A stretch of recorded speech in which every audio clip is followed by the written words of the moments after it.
When I was a little boy, 2 or 3 years ago, I remember that I lived in a world of enchantment and fascination, particularly in grade school. And one of the things that I enjoyed most about attending grade school in the little school where we lived was that our teachers were always careful to decorate the walls and the bulletin boards with ornaments and pictures that were relevant to whatever season we were going through during the school year. You know, at Easter time, they would have cutouts of Easter bunnies and eggs and that sort of thing. And during Thanksgiving in November, there'd be turkeys and Indians and pilgrims.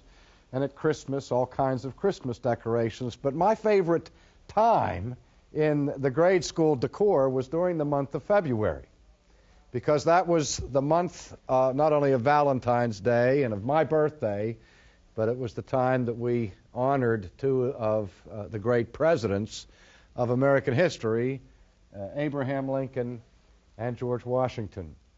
And I remember as a small boy being mesmerized by the legends that were told about these great men. And I wondered how it was possible that George Washington could have enough strength to take a silver dollar and throw it all the way across the Potomac River. And since I've grown up and become an adult, I don't believe that anymore, nor do I really believe to this day that he ever stood up in the front of a boat in the dead of winter, being the only general in history to stand in the front of a rowboat with his hand in his coat while he was getting his portrait painted in the middle of a war. But the story, of course, that we heard most often when I was a youngster about George Washington was a story with a moral. And you've all heard that story. The allegation goes that when he was a boy, he chopped down a cherry tree with his little hatchet, and when his father came home and saw his prized cherry tree cut down and destroyed, he asked the question, "Who cut down this cherry tree?"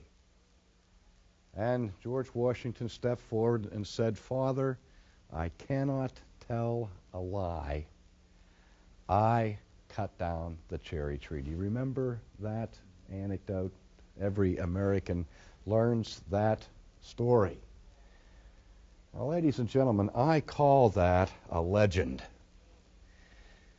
Or for whatever moral value it has to us, at the very heart of that story is a fundamental distortion of truth. There is something false about that anecdote. And if you listen carefully to the words of George Washington, I think you will perceive immediately what the error is. Little George Washington said, "I cannot tell a lie." Beloved, there were lots of things that George Washington couldn't do. But one of those things that he couldn't do was not tell a lie. George Washington was a fallen human being. And one thing that every fallen human being is eminently capable of doing is telling a lie. The Scriptures tell us, in fact, that all men are liars. It's not the same thing as saying that all men lie every time they open their mouths. But lying is one of those shortcomings, one of those sins that every one of us has committed during our lifetime. I mean, has there ever been a time that you can recall that you told a lie? And if you answer that question by saying no, then let me suggest that you've just done your first one. No, at least your second one. Because we have all lied at some point and another. Now, as I grew up and didn't think a whole lot more about Abraham Lincoln and George Washington, was introduced to the magic realm of television, and I began to see all of the mystery dramas that were set forth in TV, and saw Perry Mason and other similar dramas like that.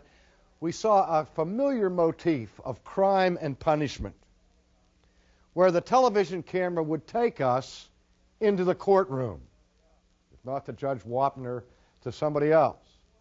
And as the witnesses were sworn in the witness box for their testimony, the bailiff or whoever it is in the courtroom would step forward and he would hold out a Bible.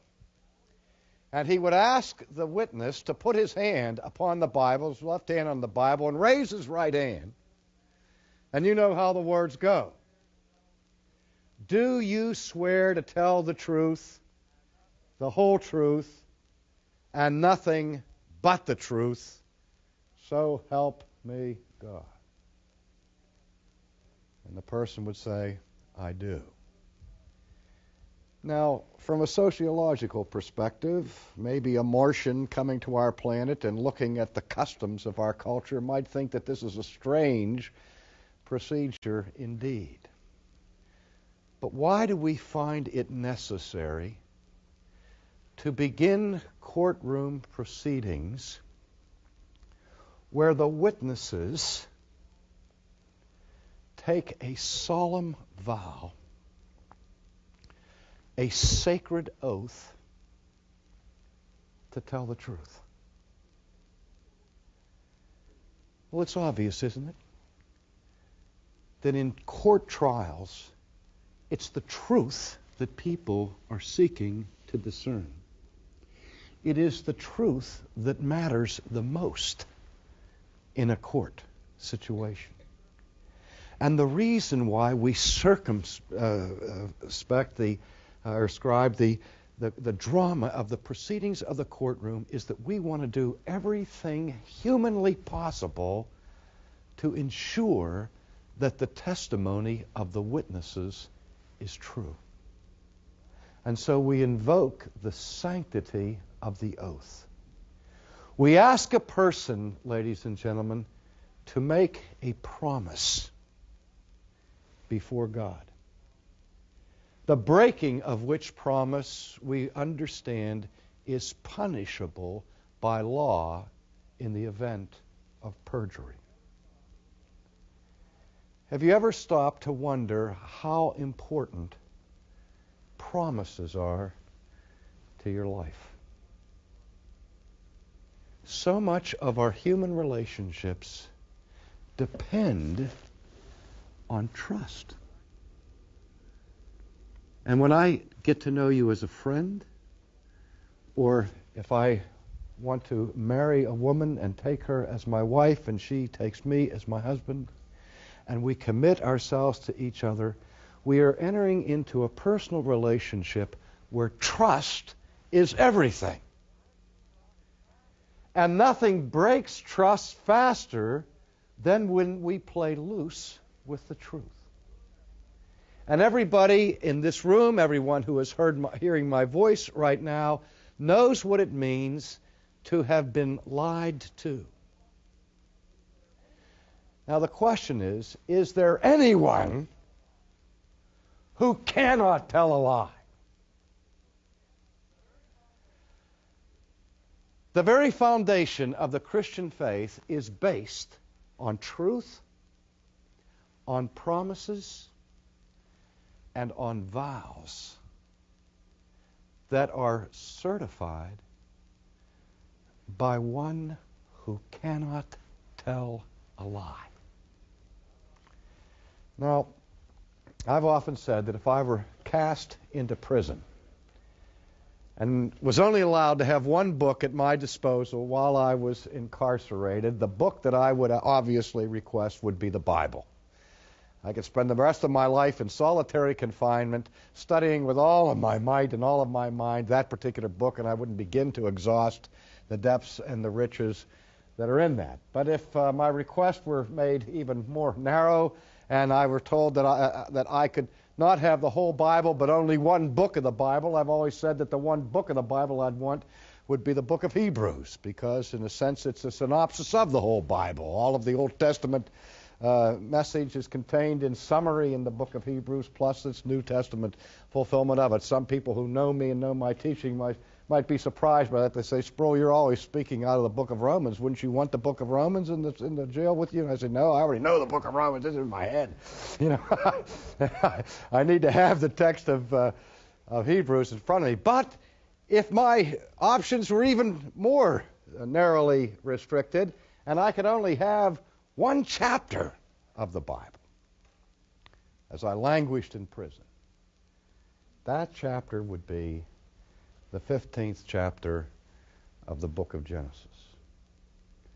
Now, when I've said that in the past, people have looked at me somewhat askance and say, what in the world is so great about the 15th chapter of Genesis that you would want that if that were the only chapter that you could have? Well, to answer that question, I'd like to direct your attention to a brief summary of Genesis 15. And let me begin by reading the opening portion of it. Genesis 15 begins with these words, "After these things, the word of the Lord came to Abram in a vision, saying, 'Do not fear, Abram. I am a shield to you, and your reward shall be very great.'" Now, before I press beyond that, let's just do a moment's worth of recapitulation. You remember that Abraham, as a historical person, is introduced by way of his ancestors and so on at the end of the 11th chapter of the book of Genesis. And then chapter 12 of Genesis records for us the circumstances of Abraham's call, where God came to Abram in a pagan nation in Mesopotamia, in Ur of the Chaldees, when Abraham was already an old man. And God spoke to him and uttered a command from heaven saying, "Abraham, get up and go forth from your country, from your relatives, from your father's house, and go to a land which I will show you, and I will make you a great nation, and I will bless you, and I will make your name great, so that you will be a blessing, and I will bless those who bless you, and the ones who curse you I will curse. And in you, Abraham, all of the families of the earth shall be blessed." But first, Abraham, get up and get out of here. Do you know how frightening it would have been for somebody frail in age to leave at a moment's notice the environment that was completely familiar to him? Leave your family, leave your friends, leave your doctor, leave your dentist, leave your religious chiefs or whatever. Get out of here and go to a land that I will show you. And the land that God was asking him to visit was 1,000 miles away. God didn't give him an airplane ticket so that in just a few hours he would arrive at his destination. This is in the ancient world where journey even of young and strong people was a perilous matter. God said, "You do that, Abraham, and I will make of you a great nation. And I will bless you, and I will make sure that everyone who blesses you, I will bless them, and anyone that curses you, I will curse them. And in you, Abraham, will all of the nations of the world be blessed." Centuries and centuries ago, this message was given to a semi-nomadic pagan.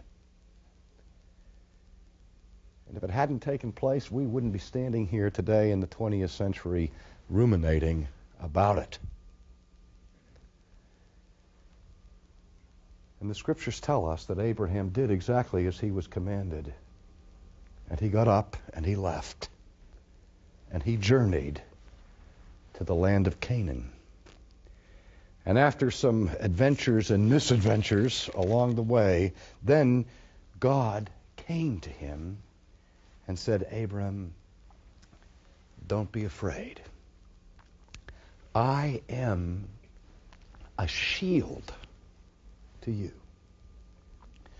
And I am your reward. And your reward shall be great. And if ever Abraham were a bit cynical in his old age, he was at this point. For he responded to God by saying, "Oh, Lord God, what will you give me since I am childless, and my heir, the heir of my house, is Eliezer of Damascus?" Now, where's the cynicism implied in this question? It's like the old man says, "Look, God, I have journeyed. I did everything that you said. You promised that I was going to be the father of a great nation, that I was going to be a blessing to everybody, and in all the nations of the world were going to be blessed. And now you come to me and you say to me that you are going to give me a great reward." What great reward? Well, let's pause for a second. If we reconstruct the life of Abram and his circumstances, I don't think it would be much of an exaggeration to say that Abraham was one of the wealthiest men of the ancient world. Scholars have looked at the numerous examples of his private wealth in terms of his herds, his camels, and all of the rest, and they say that this indicates extraordinary wealth of somebody at that time and at that place in antiquity. And it's like this question: what do you give the man who has everything? And Abraham's asking that, "You're going to give me a reward? It's a little late, God. What are you going to give me that I don't already have?" Or to say it another way, as some people say as they get older in this world today, what do I have to look forward to? Because no matter what you give me, God, the greatest ache and pain in my soul is that with all the material goods your providence has bestowed upon me, I have no children. My wife is barren. We're childless. I can't take it with me, and I can't leave it to my family. My heir is Eliezer of Damascus, a servant who lives in my house. So what reward are you going to give me? Then behold, the word of the Lord came to him, saying, "This man shall not be your heir, but one who shall come forth from your own body, he shall be your heir." Abraham, you have it wrong. Your inheritance is not going to your hired hands. Your inheritance, Abraham, is going to your son, somebody who's going to come forth from your own body, flesh of your flesh, bone of your bone, blood of your blood. Then we read that God took him outside. And he said, "Abraham, look toward the heavens. Count the stars, if you are able to count them."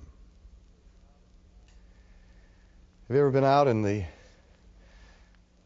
outside in the dark summer night that was clear, not where it was hazy and smoggy? Or if you've ever been to Palestine, one of the most striking dimensions of the geography and of the situation there in Palestine is the clarity of the atmosphere. And on a night, which is almost always a clear night in the desert, in Palestine, you look up and really you see a star-spangled heaven.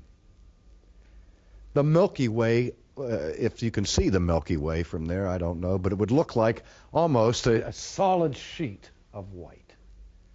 Myriads upon myriads of stars are visible to the naked eye. And God takes Abraham outside and he says, "Look up there." He said, "Count them." 1, 2, 3, 4, 5, 6, 7, 8, 9, 10, 11, 12, 13, 14, 15, 16, 17, 18, 19. Count them if you're able.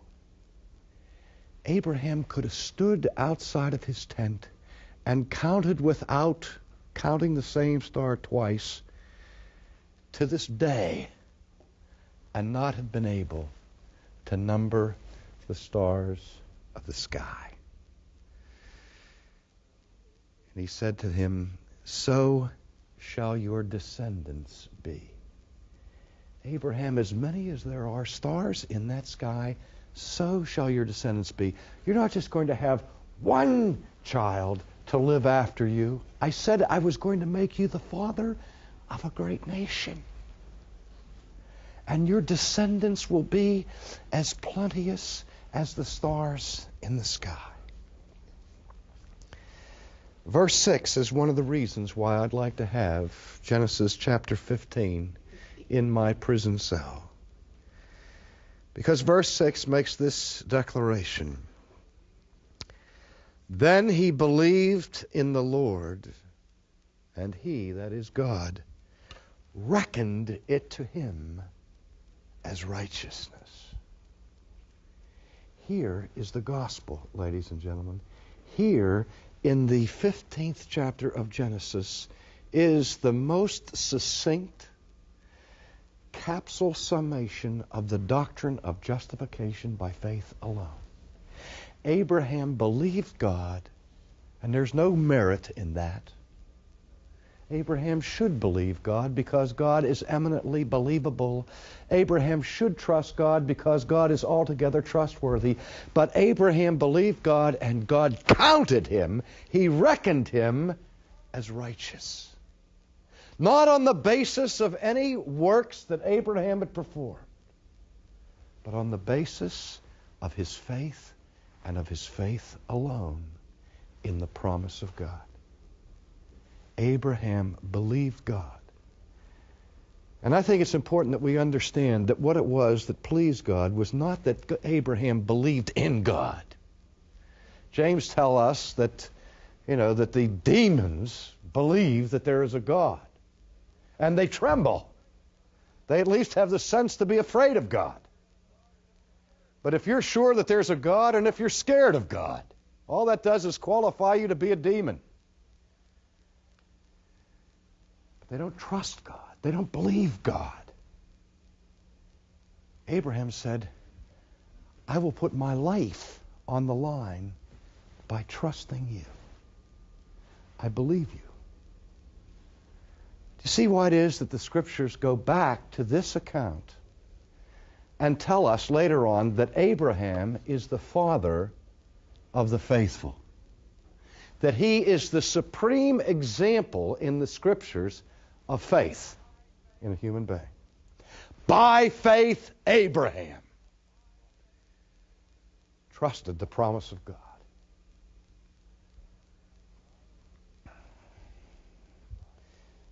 Then God said to him, I am the Lord who brought you out of Ur of the Chaldeans to give you this land to possess it.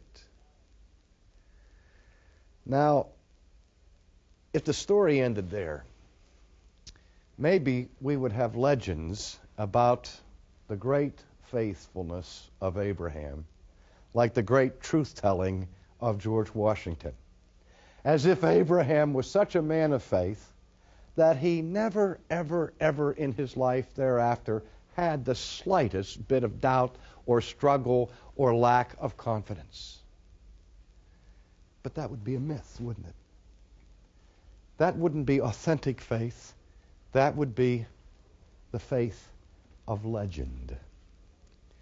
And verse 8 continues the narrative and disposes any idea of a mythical faith. One of the things I love about the Old Testament is that when the Old Testament paints the portraits of biblical heroes, it does it with the warts and all. I don't think there's ever been a history of a nation where the heroes of that nation were shown as nakedly as the history of the Jewish heroes are portrayed. Their sins are as great as their most heroic exploits. And they are set in the Chronicles of Israel for anyone to read. Abraham says to God, "Oh Lord God, how may I know that I shall possess it?" Huh? He just got done saying, "I believe." And it's like in the New Testament, "I believe, Lord, help thou my unbelief." Now it seems that Abraham's belief is more hope. It's more wishful thinking than it is confidence to live by. Doesn't it? He said, "Lord, it's like, I believe you, I think. But it's awfully hard for me to believe that I'm going to be the father of a great nation, and it's a little tough for me to believe that my descendants are going to be more numerous than the stars in the sky and the granules of sand along the sea, because I'm an old man, and have you seen my wife?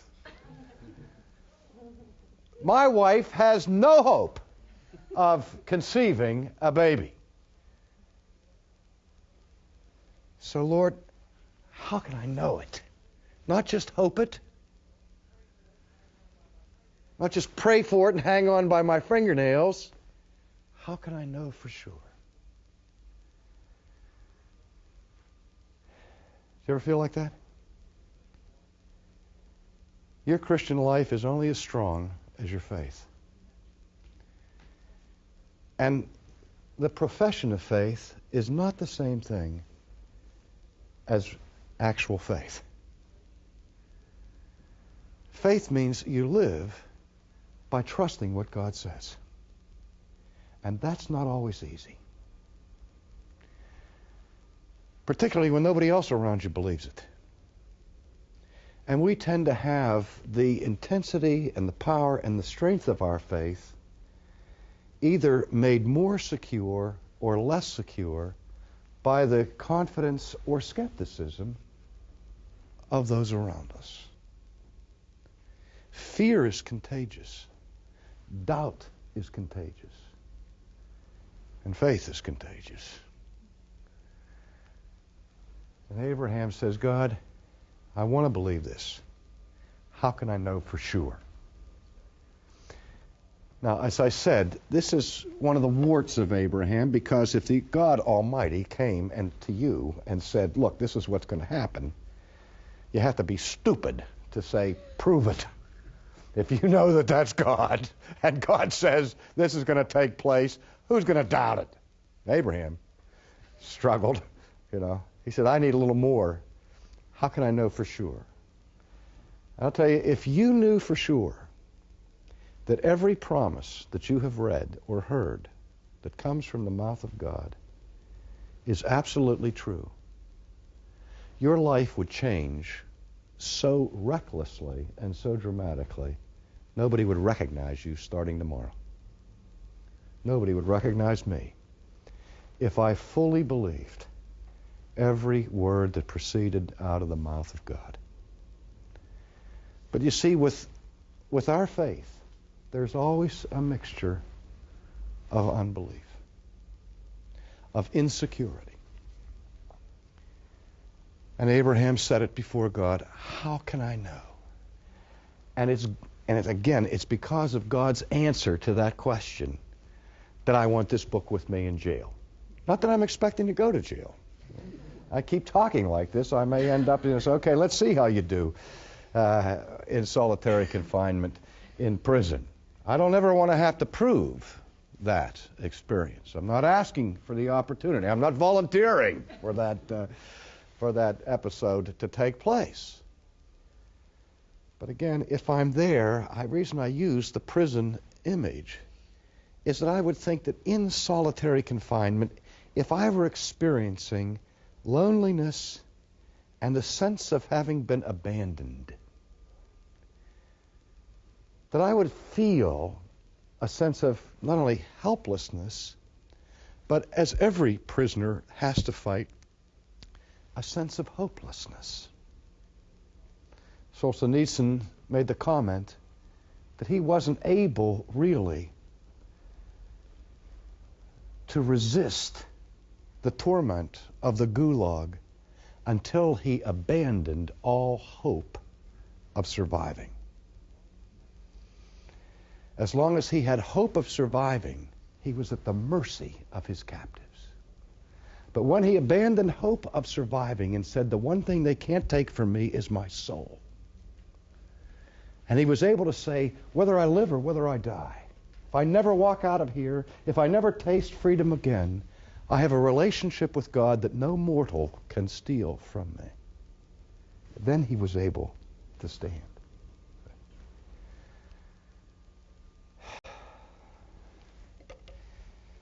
So here it comes. The thing I want in prison. This is incredible. This is one of the most exciting passages in all of the Bible. And I know that as soon as you hear it, you're going to be breaking out in hives. You're going to have goosebumps up and down your spine. You're going to be so excited. You'll throw your hat in the air. Listen to what he says. God said to him, bring me a 3-year-old heifer and a 3-year-old female goat and a 3-year-old ram and a turtle dove and a young pigeon. Isn't that incredible? Huh? What is this? The farmer in the dell? Hi-oh, the dairy-o. They give me the heifers and the turtle doves and all of this stuff.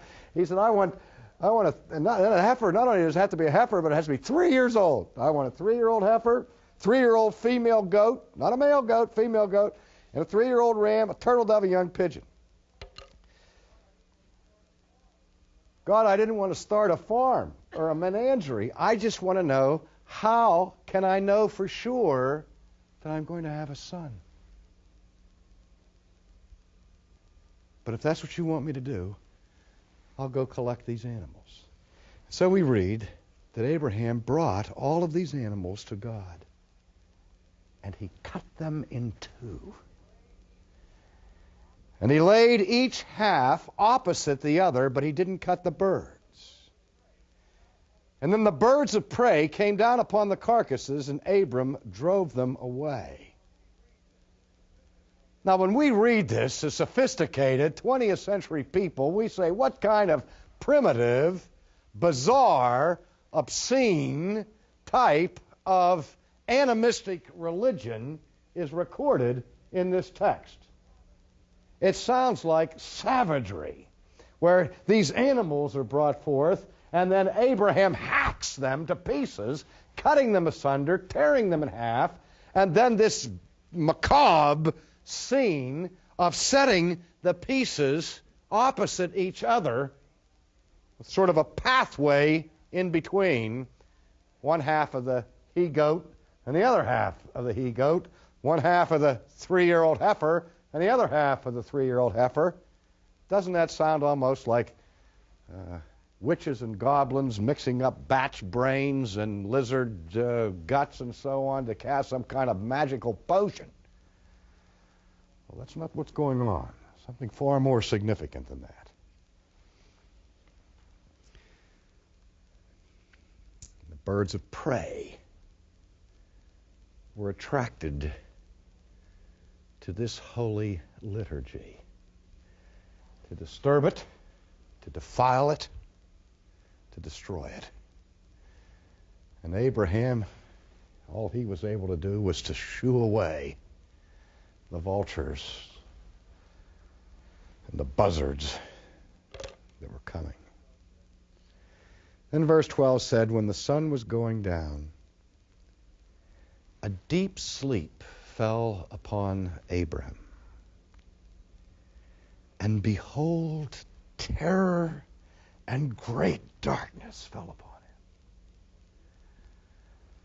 him. They don't give this narration in terms of modern clinical psychology, but is there anybody who's ever experienced what physicians call an acute anxiety attack? Where this sense of terror descends upon you, making you sick in the pit of your stomach, afraid to take another step, what the saints called the experience of the dark night of the soul, So what the Scriptures are describing here in Abraham's life is as the sun goes down and he's left with this scene of carnage around him, he is suddenly overcome and virtually vanquished by terror that descends upon him in his sleep.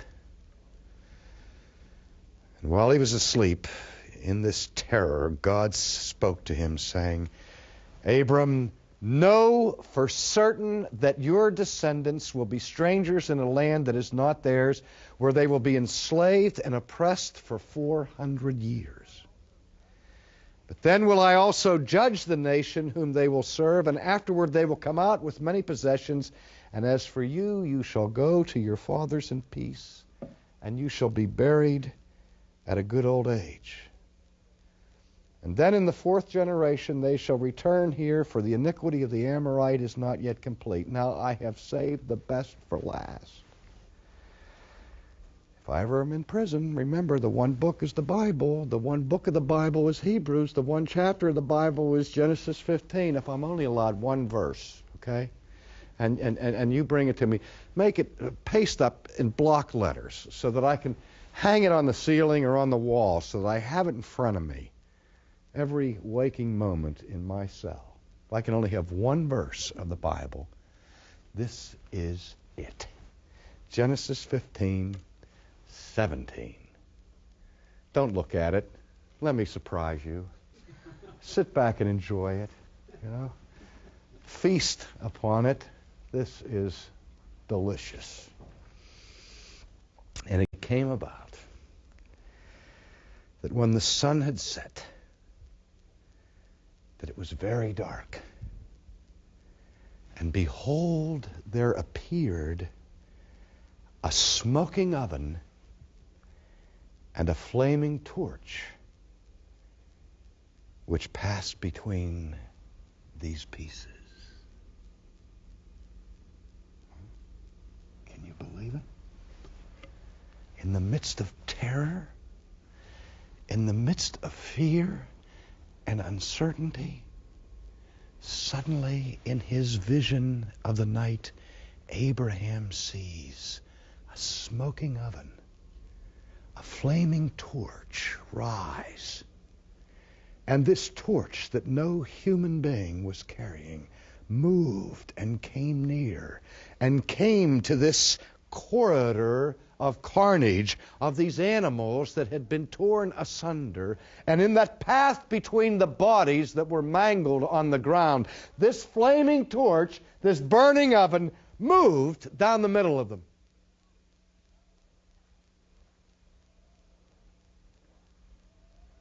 So what? Right? Sproul, have you lost your mind? You know, what's the big deal? Here's the big deal. In the ancient world, when truth was at stake, and when a promise was to be made that was to be absolutely binding, sacrosanct, that promise was made and sealed in the form of a covenant. And in those days, you didn't write a covenant so much as you cut a covenant. Because when the terms of the covenant were made, beloved, and promises were uttered and declared, those promises were not absolutely binding on the persons involved in this agreement until those promises were ratified by a cutting rite.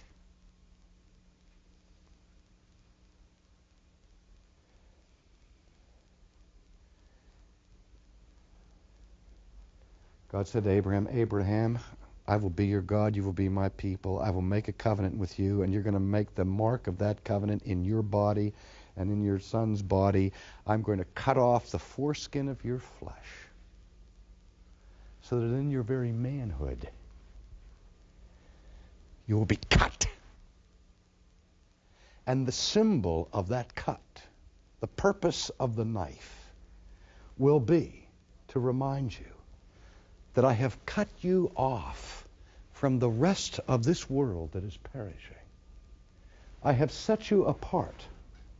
I have consecrated you. I have made you holy. And that's the blessing of which I spoke. And the sign of that blessing will be seen in this cutting rite of circumcision. But the sanctions of this covenant, Abraham, are twofold. That sign will also be a sign of the curse to anyone who breaks the terms of this covenant. And the sign of circumcision will mean to you, Abraham, and to your seed forever, that if you ever violate this agreement, that you are saying in your own body, may I be cut off from all of the blessings of God if I fail to obey him. And so every Jew who entered into the covenant with God was forced to go through this liturgy of cutting to ratify the promise. But the point, beloved, is that God did not ask his people to ratify their oath without being willing to do it himself. Now, what happened? How did God swear an oath? Meredith Kline, the Old Testament theologian that's been contributed so much to modern scholarship, once wrote a book called By Oath Consigned, calling attention to the fact that at the heart of our relationship to God is the oath, is the vow, is the promise on both sides of the equation. My promise to God, God's promise to me. Now, how does God swear an oath? How does God make a promise? What does God say? Do we go to God and put a Bible in his hand and say, raise your right hand, God, and say it to me, I swear to tell the truth, the whole truth, and nothing but the truth, so help me? Huh? We don't do that. How does God take an oath? How does God swear a vow? What we've read here with this strange description of the furnace and the smoke passing through these bloody pieces is a theophany. And a theophany is one of these technical theological terms. We get the Greek word theos for God and phoneo, which means to manifest. The word theophany means a visible manifestation of the invisible God. And when God appears visibly in the Bible, his favorite way of doing it is in some form of fire. The bush that burns but is not consumed. The pillar of smoke that leads the people of Israel through the wilderness. Do you see, in Hebrew terms, what is happening in this night vision is that Abraham sees that flaming torch moving through those pieces. That flaming torch represents the very presence of God. And here God is stooping to human level.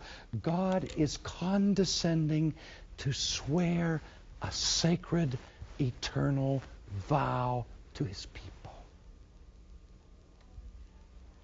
And the meaning of that vow, when God passes between those pieces of the animal, what God is saying to Abraham is, Abraham, do you want to know if I'm going to keep my word? Do you want to know if I'm going to keep my promise to you? Well, let me tell you what I'm going to put on the line.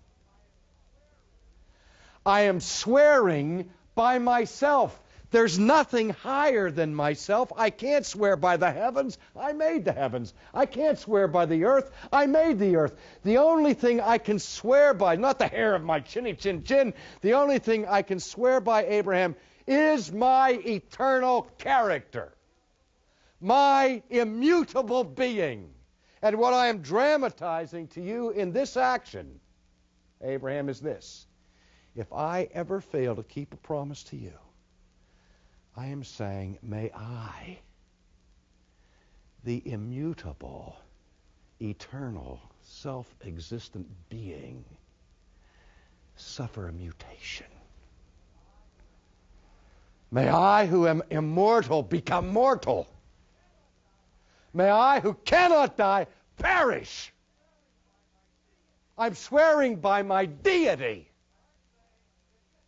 And I'm saying that just as you have cut these animals in half, if I ever lie to you, if I ever break a promise to you, may I be cut in half and destroyed. One of the most poignant moments of my ministry was when I was a young teacher at a seminary in Boston and got to know a man in the administration as a dear friend whose name was Deke Ketchum. And Deke got cancer that was terminal, died an inch at a time. And in the last weeks of his life, he was alone in the hospital room in Mass General there in Boston. And I used to go down and visit him at the hospital. I remember I was with him the day he died. And one of the things that bothered me was that there was so little I could do for this man.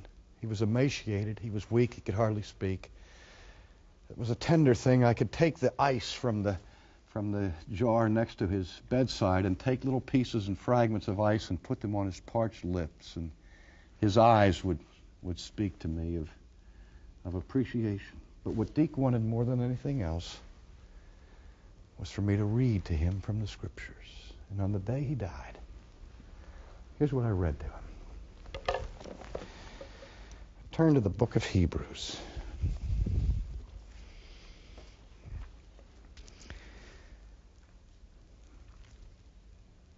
And I read this. I said, Deke, here's where the Word of God says, "For God is not unjust to forget your work and the love which you have shown toward His name in having ministered and in still ministering to the saints.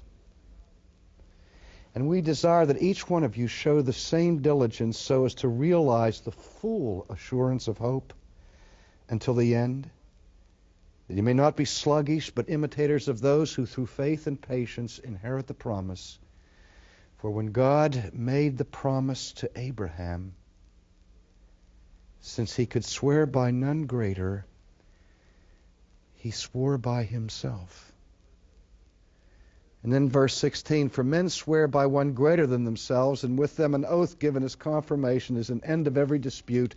In the same way, God, desiring even more to show the heirs of the promise the unchangeableness of the purpose, he interposed it with an oath, in order that by two unchangeable things, in which it is impossible for God to lie, we may have strong encouragement. We who have fled for refuge in laying hold of the hope that is set before us." George Washington